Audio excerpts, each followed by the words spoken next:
Welcome back to the U.S. Navy History Podcast. I am Dale, and I am joined by Christoph. Hey. Hello. Thank you very much, Dale. Good to be here. All right, so kind of made a little bit of a lie last week. We didn't finish the Enterprise Day, Oh, but we will this week because we only got 3 left. we can do it. I have faith in us. Oh, We have a I'm sure we will. uh, we have a passable track record too. So, Passable, yes. Well, you see, the last 2 don't really have much information to them because they're brand new. oh So let's get underway, shall we? yeah, All right. I'm for doing that. All right. So we're going to space for the last 3. Excellent. Yes. And actual space, not Star Trek space. Wait a minute. Are you saying Star Trek isn't in space? Because I might have a bone of contention to pick with you. Well, no, it is in space, but it's in science fiction space. This is going to be science fact space. Ah, okay. Real and not All made up. right. Wink, wink. No. We got to stick to the facts. Are you having problems with Oh your wait, they can't see eyes? the wink on the audio.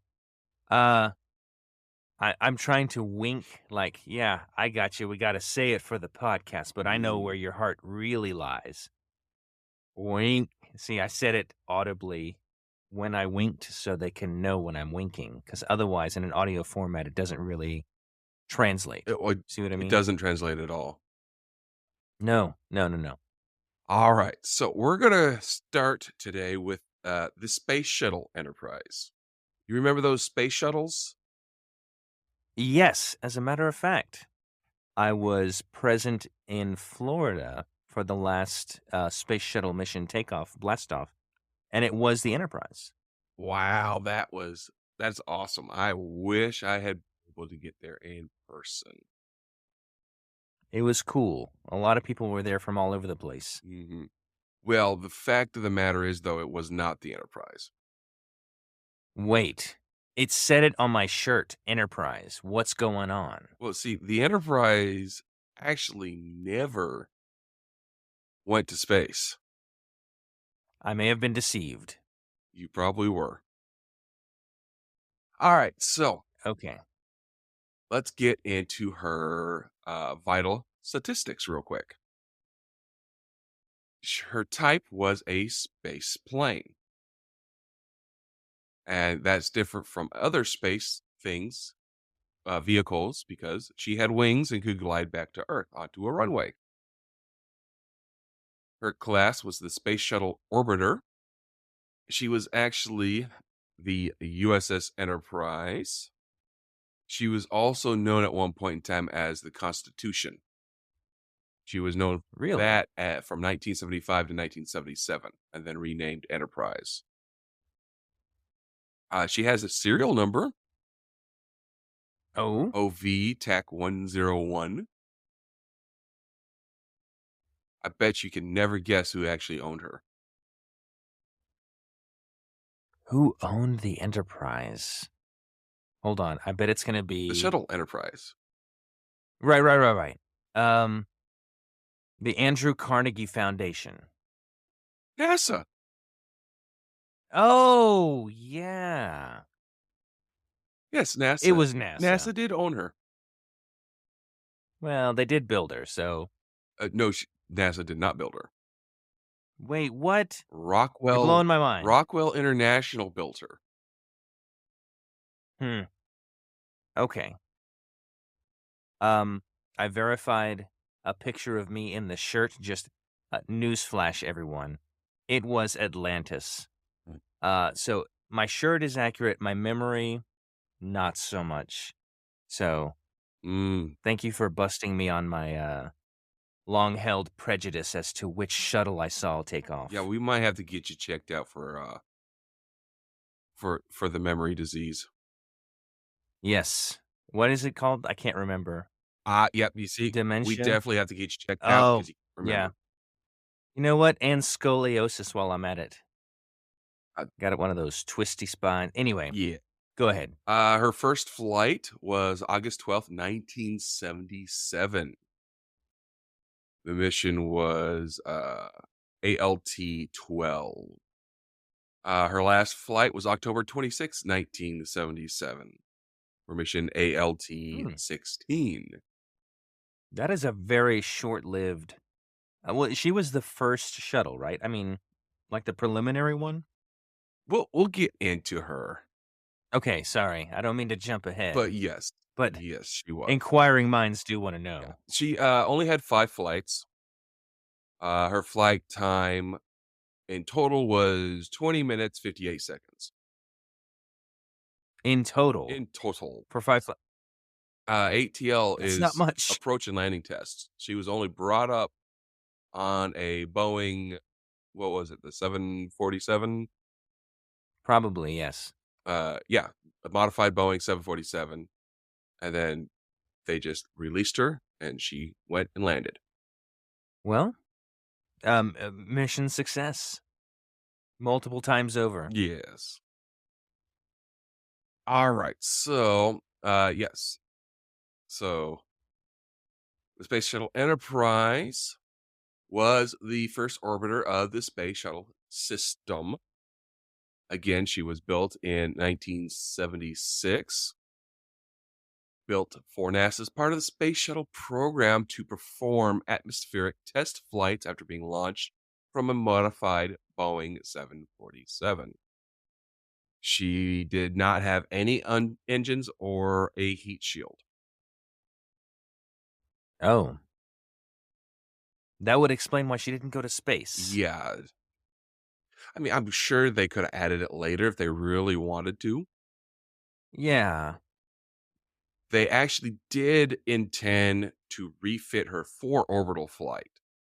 So she would become the second shuttle in service. But during the construction of the Columbia, details of the final design change made it simpler and less costly just to build Challenger. No kidding. Mhm. That well, I guess better to build it, right the first time, I guess, instead of retrofitting and then maybe risking yeah, that makes sense. I can appreciate that Yeah. choice. They then again considered to refit her to replace Challenger after, she was destroyed. Right. But they figured out it was cheaper to build Endeavor from structural spare parts instead. Wow, that is amazing. Mm, I hope I never I mean, not to minimize the tragedy of the Challenger, let me just say that. However, uh, I just hope I never have a car whose repairs are so substantial that it would actually be cheaper to buy a whole 'nother new car. Well, keep in mind, Enterprise was a prototype. That's true. Right. Uh, So it wouldn't have all the bells and whistles per se, or even have the things that they thought of during the experimental phase of, "Oh, you know what would be better?" Or, "You know what we could improve?" mhm, And then applying that to whatever new design. mhm. Makes sense. So eventually, the Enterprise was restored and placed on display in 2003 at the Smithsonian's new Stephen F. Udvar Hazy Center in Virginia.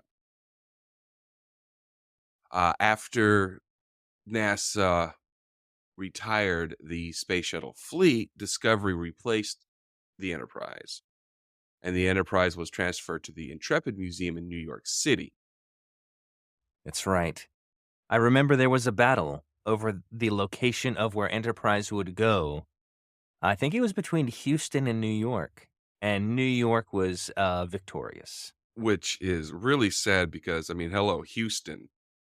That is where Right, NASA is mainly based out of.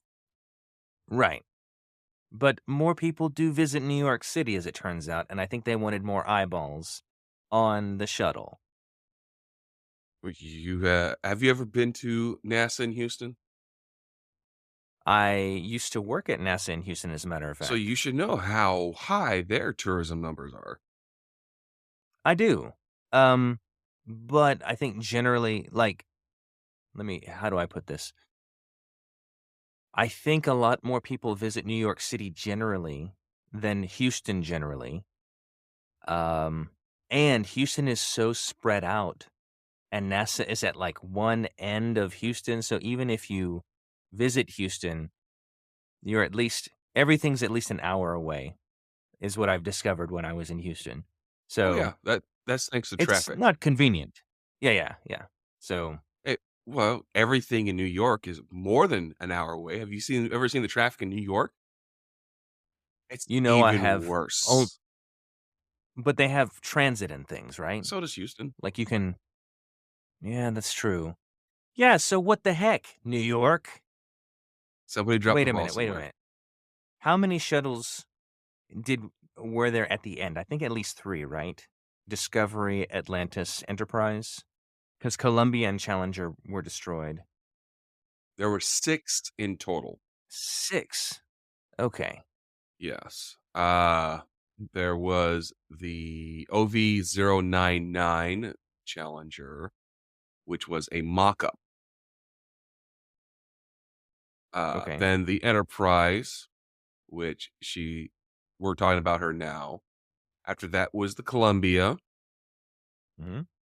then the Discovery, then Atlantis, and then Endeavor. Okay. So, The Atlantis is retired and she is in Florida. The Challenger was destroyed. The Columbia was mhm. destroyed. Discovery was retired and is in Virginia.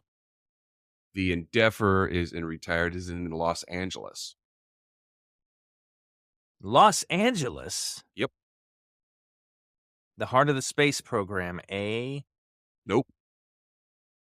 I guess, again, more visitors to Los Angeles generally, and you could see I guess it's I don't know.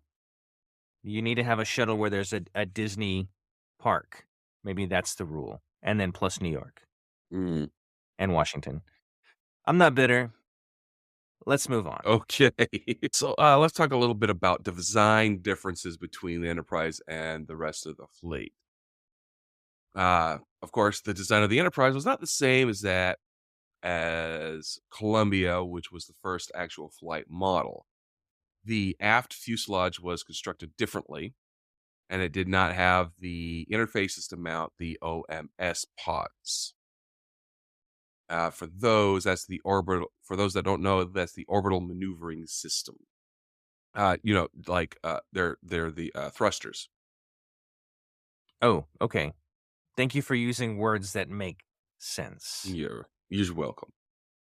A large number of subsystems ranging from main engines to radar equipment were not installed on the Enterprise, but they did have the capacity to add them in the future if they wanted to. Okay. Because again, they had originally intended to refit her for space flight. Instead of a thermal protection system, its surface was primarily covered with simulated tiles made from foam. They used fiberglass for the leading edge panels in place of the reinforced carbon ones of space flight worthy orbiters. You know, reinforced carbon is a lot better than fiberglass. Oh, yeah. From a heat perspective, yes, but from a price perspective, Not only heat, but impacts of space oh, junk, yeah, that's things right. of that nature. That's true. Enterprise also used fuel cells to generate its electrical power, but they were not significant to power the orbiter for spaceflight. The I Enterprise wonder also I'm lacked reduction control system thrusters and hydraulic mechanisms for the landing gear. wait. Do what? Oh, yeah. It's a mock-up, I guess. So how did it land? If it's The landing gear doors were simply opened through a use of explosive bolts. and then Wow. the gear That's dropped by gravity. huh. That's, I wish I would have been in that room when they were discussing, "How do we implement this?" I know. Explosive bolts. Mhm. It's a great band name. If all else fails, blow it up. Yeah, apparently, it worked, right? Yeah. For 5 flights. Mhm. Let's see. The Enterprise also featured a large nose probe mounted in on its nose cap for, all the instruments that they were using to measure everything for during the test landings. That makes sense. You wanna measure what's going on. Mhm. The Enterprise actually had Lockheed manufactured zero ejection seats. No kidding. Mhm. Uh, So, Only the how would Columbia that had work? them as well for her first 4 missions. Then they were taken out. I guess for weight, maybe? They thought, "Ah, we're safe enough, we don't need ejection seats." That or an ejection seat would pretty much not be very usable in a catastrophic failure, as, has happened a few Yeah. times. Well, I remember when the Columbia disaster happened, it was when it was on reentry. Like, I think they diagnosed it as, a failure of the heat tiles, Mhm. and it just but they were streaking so fast. I can't imagine what kind of ejection system you could do at that speed. It would have been You know what instant I mean? death. Right. So, it's like ejection seat, but don't expect to survive. It's just catapulting you out of the main ship. I would imagine that an ejection seat on a shuttle would only be useful in the first couple seconds of launch. Yeah, After that's true. after that, just the speeds and the force is involved. If you hit that Right. button, you would have been torn to pieces. Ugh, that's awful. And I hope you don't hit it when you're, in orbit. Well, I'm sure there's a lot of systems that they would put in place. Just for example, when I was talking to some of the NASA engineers, they would always have, systems where, like, if there's 3 confirmations that you needed for something, like, "Do you wanna do this? Yes. Are you sure? Yes. Are you absolutely sure? Yes." They wouldn't have the "yes" button in the same place so they can go, "Bup, bup, bup," you could just zoom right through. They had to, like, move, so they had to consciously know that they were doing something instead of just skipping ahead, and it was little things like that to prevent exactly what you're talking about. Right, but also in an emergency when you only have a few seconds to act, that's gonna make that system useless. Well, you're trained, like, I think if you intend to do it, it will be done. But if you're just mindlessly, "Hey, let's hurry on," or whatever, or accidentally you sit on a button 3 times and then you're ejected, that would be terrible. Well, doesn't matter because they were removed. Yeah, that's true. I guess they probably had a discussion similar to ours. It's like, "So, how useful is this?" "Not very." "Okay, Alright, let's get into her service history, shall we? sure." Construction began June 4th, 1974, designated OV TAC 101, and originally planned to be named Constitution, and unveiled on Constitution Day, September 17th, 1976. Then, Star Trek fans got involved. No kidding. Mhm. They wrote letters and asked the US president who Jimmy Carter? No. Uh-huh. 1976? Oh, so it would've been Ford. Yeah. You got it wrong. I think Sorry. that's the first one you got wrong. Well, election years are tricky for me. Yeah. Anyway, uh, through a letter writing campaign, they asked to name the orbiter after the television show's fictional starship, the USS Enterprise. Wow. Mhm. The White House advisors cited hundreds of thousands of letters. And I wanna put this into perspective for our younger listeners. Um, I know social media and email have really that's a more commonplace thing now where hundreds of thousands of people can comment on something, but to actually sit down and write a letter and address it and stamp it and walk it to the mailbox or the post office, that took a lot more energy. And so whenever you got this volume of mail, it was extremely significant. Oh, yeah, that would easily fill up a number of rooms in the White House. Oh, yeah.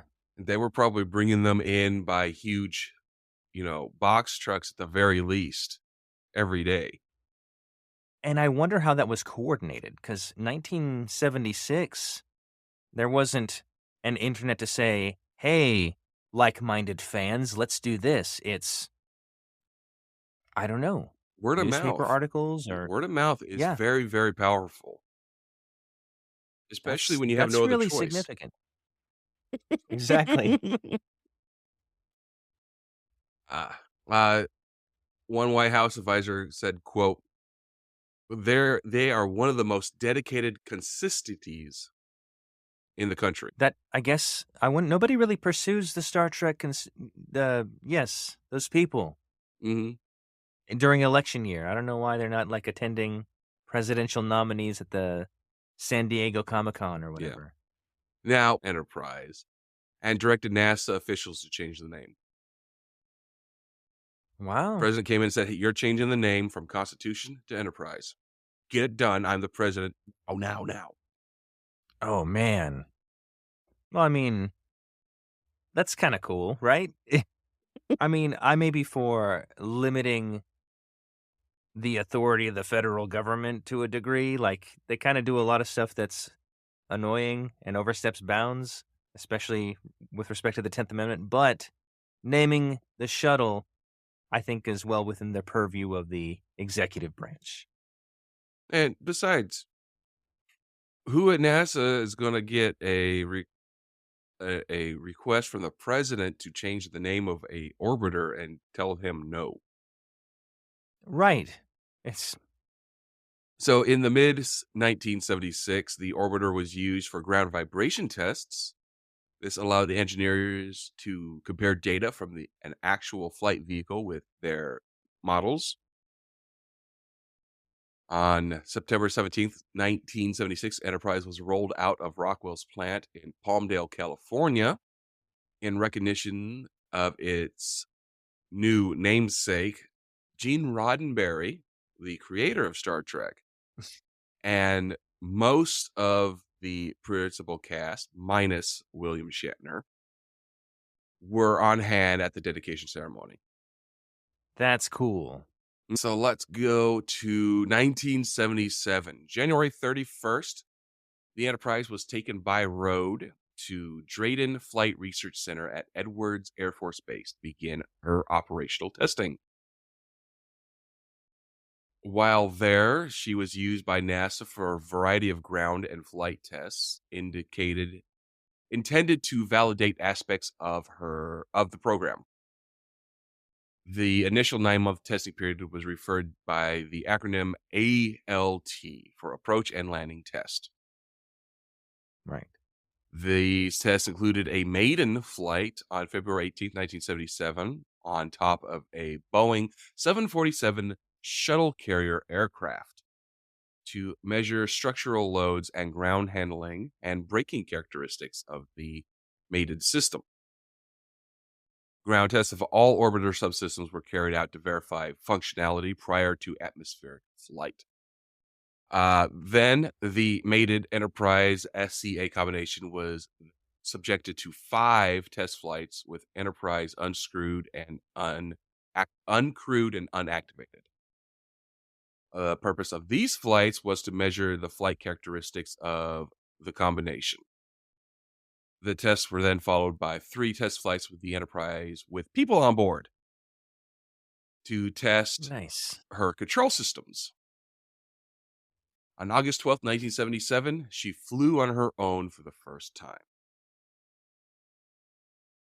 She underwent 4 more free flights where they separated her from the Boeing 747 and was landed under astronaut control.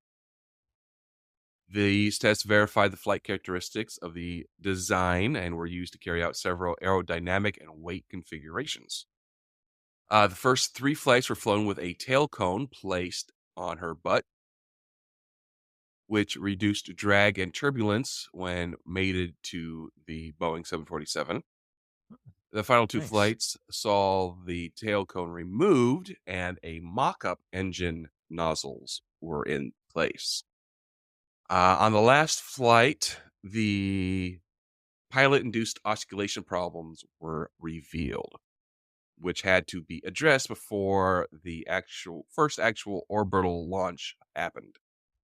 Uh, so after the conclusion of the ALT flight test program on March 13th, 1978, she was flown once again halfway across the country to NASA's Marshall Space Flight Center in Alabama. Hmm. This is where they did mated vertical ground vibration testing. She was lifted up R- on a sling very similar to the one used at Kennedy Space Center and placed inside the dynamic test stand building, and then attached to the vertical mate ground vibration test tank, which they attach that to a set of inert solid rocket boosters. So this means she is now attached to a complete shuttle launch stack. That's cool. And this was the first time in the program's history that all of the elements for a shuttle launch were together. Nice. I appreciate all the testing that's going into this. This is not something you want to shoot from the hip on, you know? Hmm. Yeah, no, you need to test the heck out of this stuff. Yeah, yeah, yeah.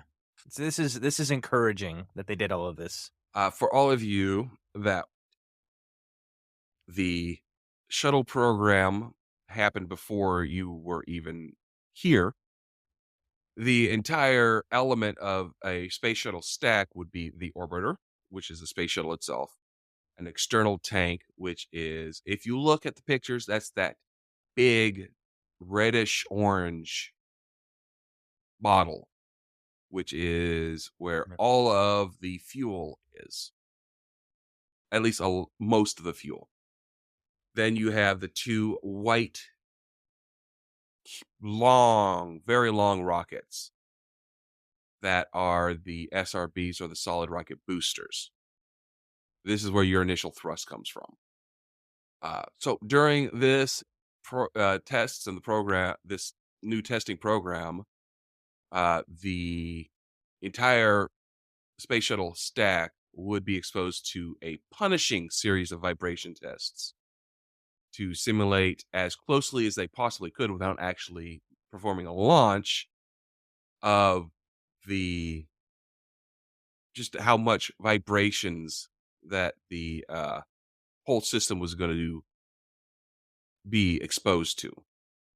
And they did it also with both the SRBs in place and without them, because the Oh, yeah, because SRBs, at some point they they fly they off, fly right? off and burn up in the atmosphere. I thought they just landed in the ocean and they collected them. I don't think so. Okay.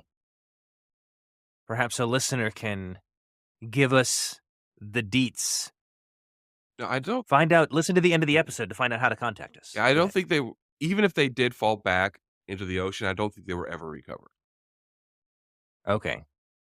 Uh, but the Oh, maybe they're at the core of the, that ocean plastic island or whatever?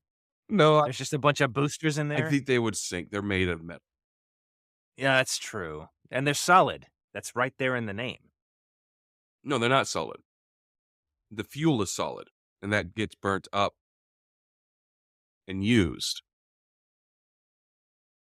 Oh, I thought it was like liquid oxygen and liquid hydrogen. No.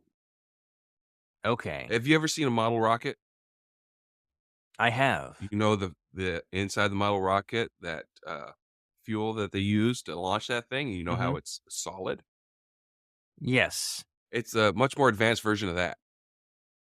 Well, then what fuel is in the big cone, the big bottle? That is used by the shuttle itself because the SRBs are Okay, going I thought that off, was and so are the engines on the shuttle. I see. So the Yes, shuttle that's is right. using that fuel in the external tank. That's why the tank stays with the With the shuttle. orbiter until just before the orbit Oh, is achieved. yeah. That is See ejected. That does definitely burn up in the atmosphere as it goes back down. Mhm. Yeah, I'm asking you questions as if I had no idea what was happening because the listeners need to know, and I think you've explained it well enough for them. The funny thing So is, thank you, Dale. he worked at NASA and I didn't. He should know this stuff. I'm not hey, I ask questions that's on the mind of all of our listeners. That's why they love us. Okay, shall we keep going? Yeah, of course. Oh, this is fun. This is interesting.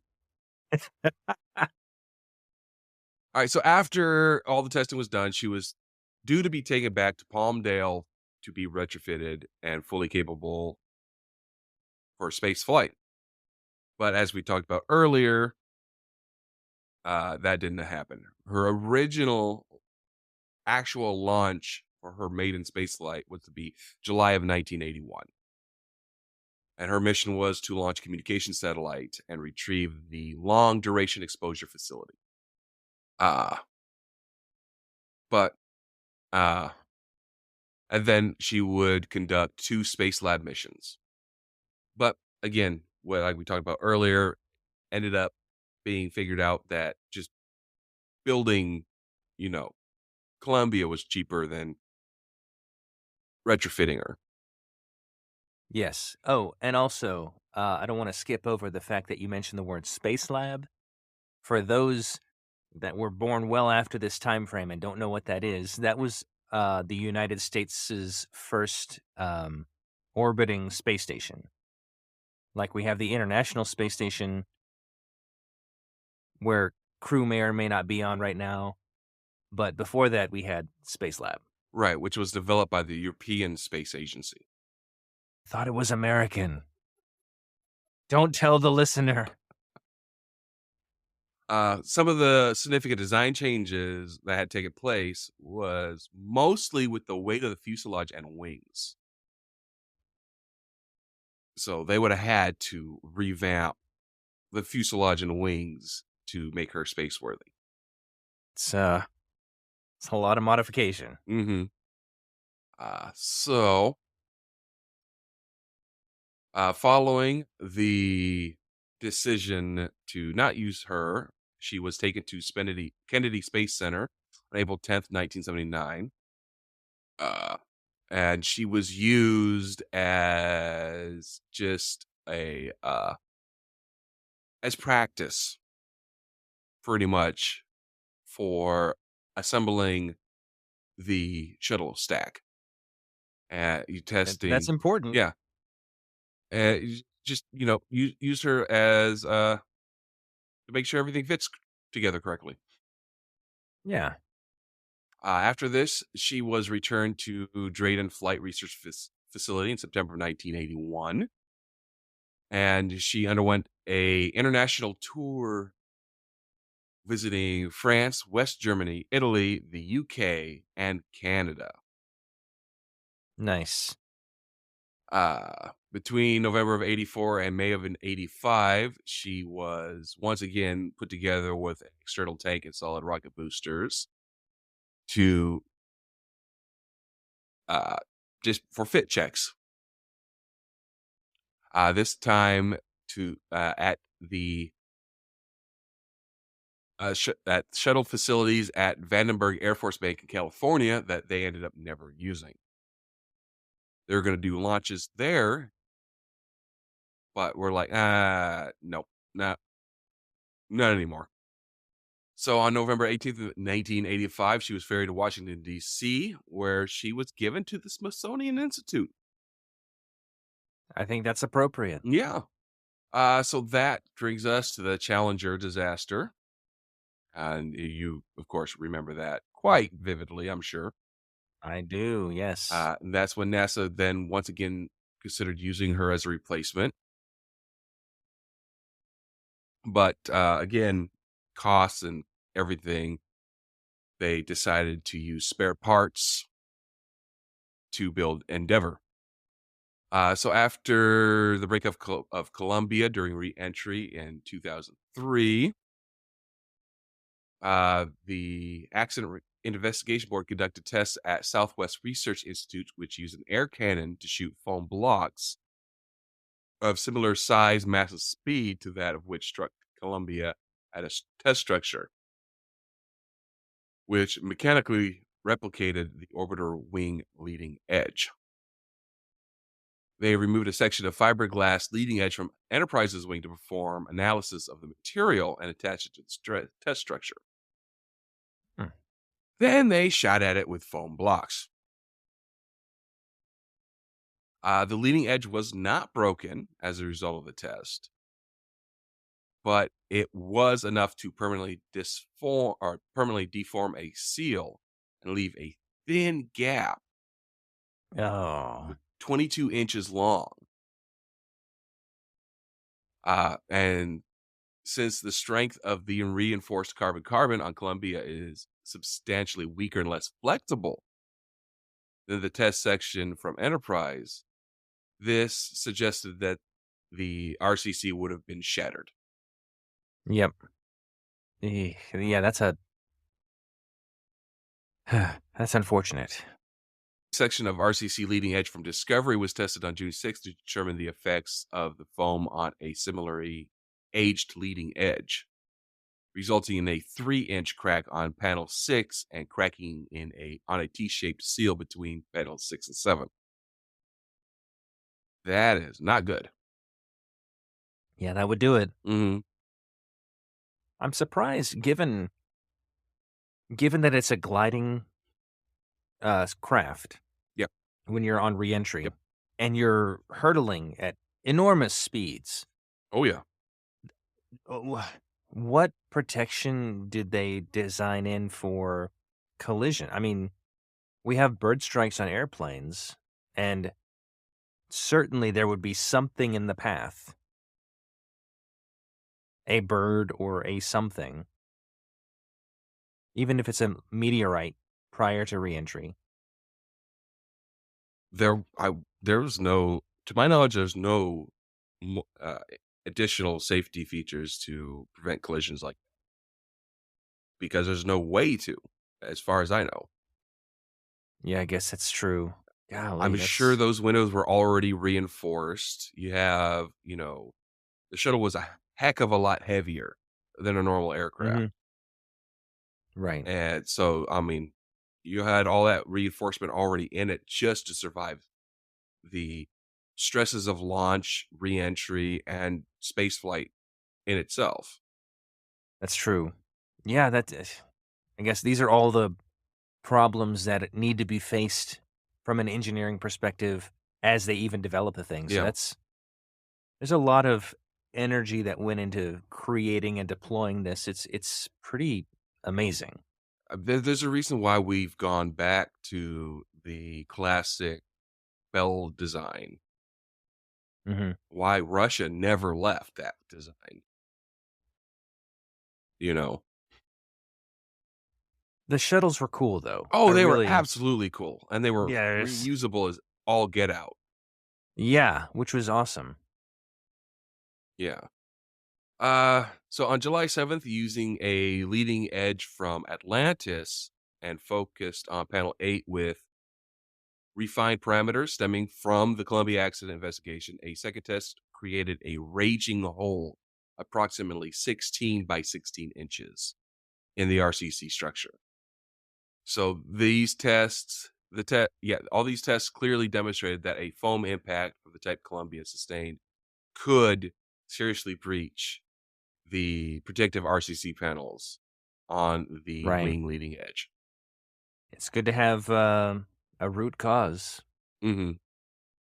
Yeah, the board determined that the probable cause of the accident was that the foam impact caused a breach of a reinforced carbon panel along the leading edge of Columbia's left wing, allowing hot gases generated during re-entry to enter the ring and cause structural collapse.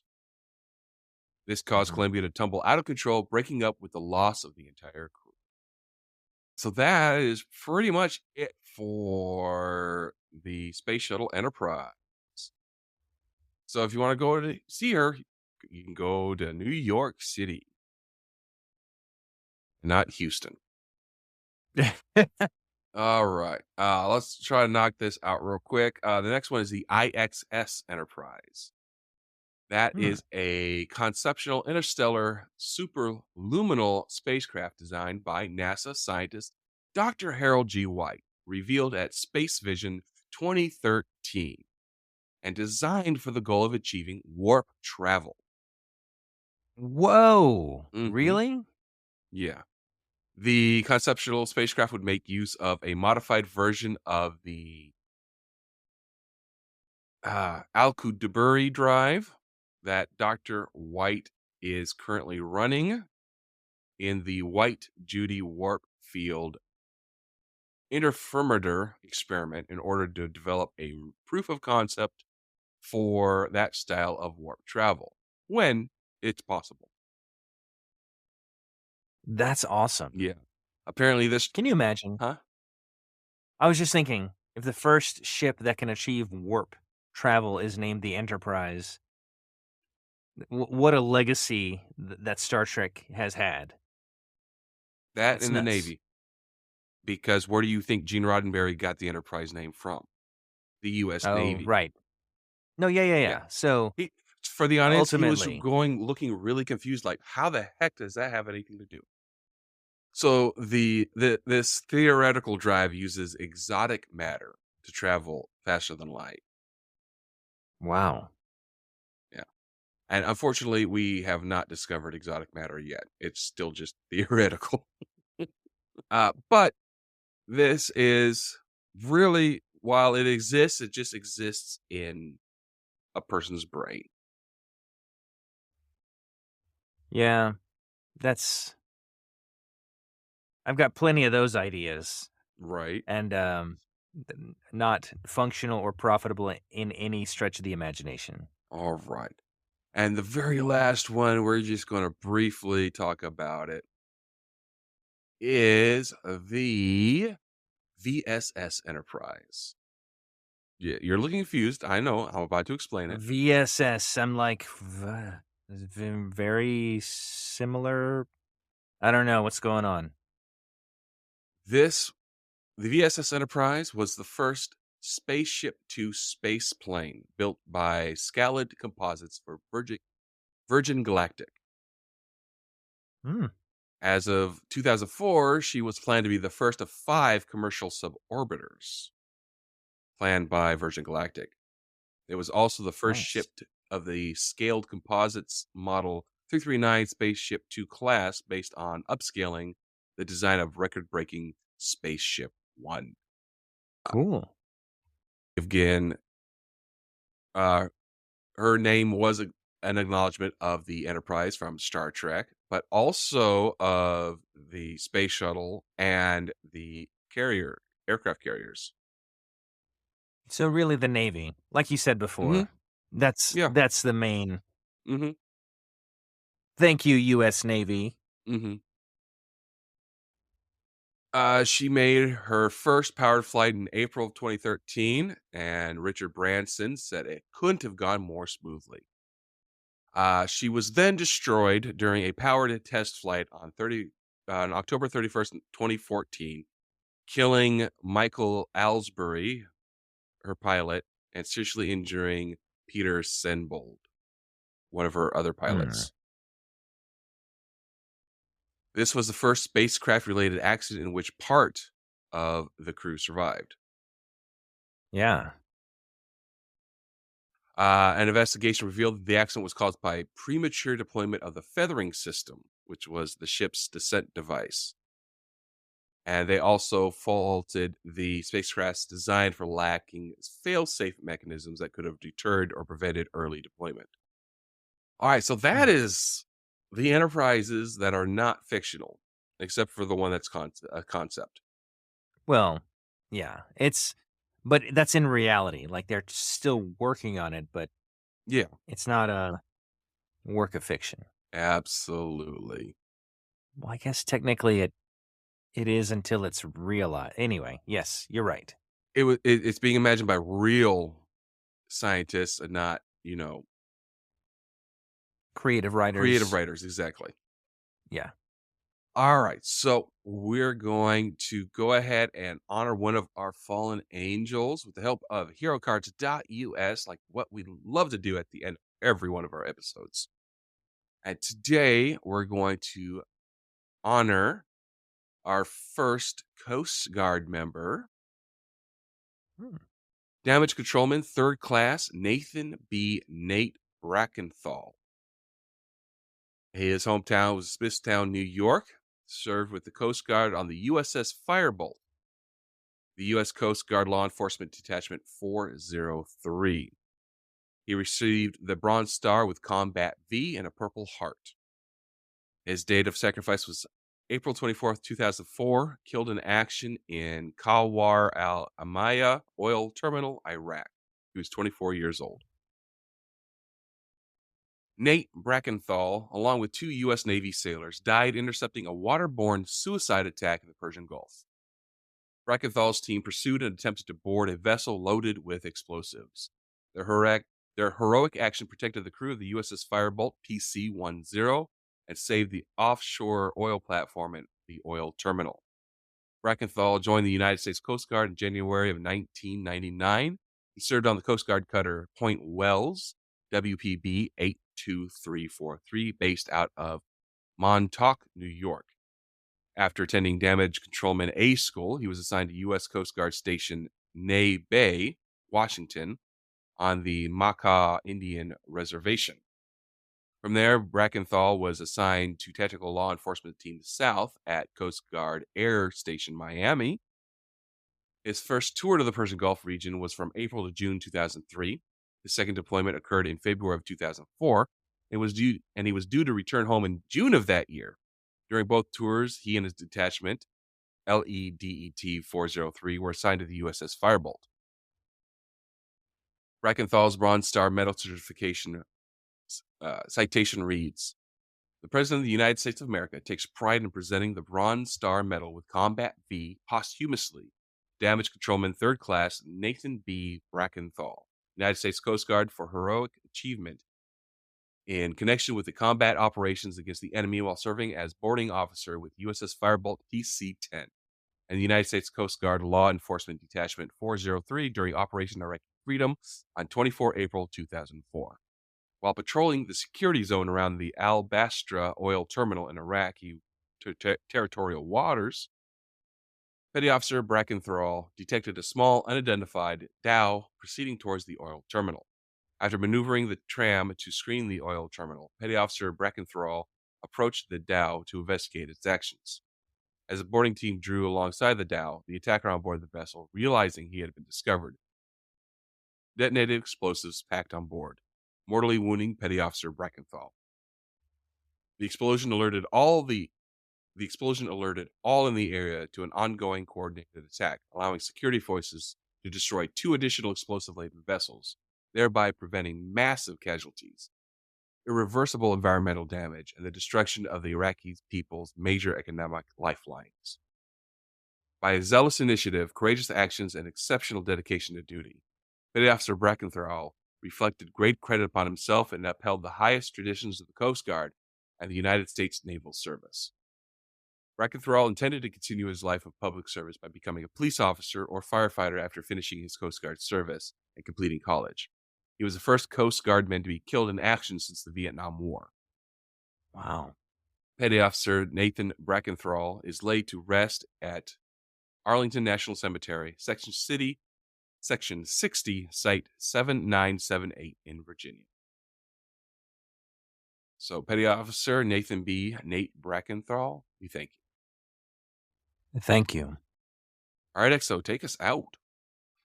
All right. Listeners, thank you so much for joining us today. It really is wonderful to discuss these things, but knowing that you're there also along for the ride with us is really cool. Um, like I mentioned earlier in the episode, if you have information and want to get a hold of us, or maybe you don't have information, you just want to let us know what you think of the show, there's a couple ways you can get a hold of us. These are all in the show notes. You can contact us at US Navy History Podcast at gmail.com. So that's the email address. We're also on X, formerly Twitter, X Twitter, Absolutely. at USN History Pod. We also have a Discord that you can join and interact with other people. We could talk about stuff. I haven't been on there in a while. I should stir the pot. I'll try to do that later today. Um, and yeah, just don't forget to rate and review. Tell a friend. Tell a family member. And just let us know how we're doing. And if you rate and review us, leave a note so we know why you think we're either a 5-star show or some other number of stars and why we're that number of stars. 6 Uh, stars. it- yes, it's like if you can somehow hack the system and give us 6 stars, we would appreciate it. Thanks. Thanks for listening. And yeah, I thank you for coming along with us. And with that, we're gonna wish you guys fair winds and following seas. Goodbye. Bye.